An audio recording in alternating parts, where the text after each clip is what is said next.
People are starting to feel good again about this state. Said she, despite data which shows New York among the leading states in outward migration, as residents flee for other states with better job opportunities, lower costs for housing and energy, and lower taxes. But on that note, despite the record level of spending her budget proposes, we will not be raising income taxes. The budget calls for a 10% increase in aid to local schools, bringing the total to a record $34 billion.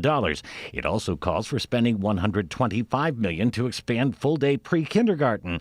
She's asking for taxpayers to spend $7.6 billion over the next 4 years for daycare subsidies, allowing more children to enroll by raising the income eligibility threshold from $55,000 for a family of 4 to those earning more than $90,000 who will be eligible.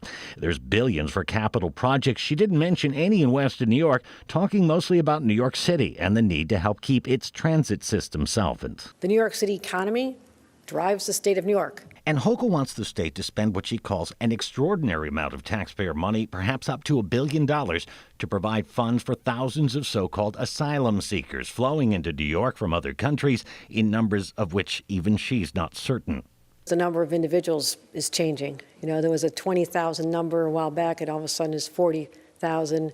But it also, once these individuals are qualified to have status to be able to get a job, the need to support them will diminish exponentially. As has become custom, the executive budget goes beyond an actual spending plan and includes many policy issues which are inserted into the budget proposal and which lawmakers must then vote on in order to pass the budget.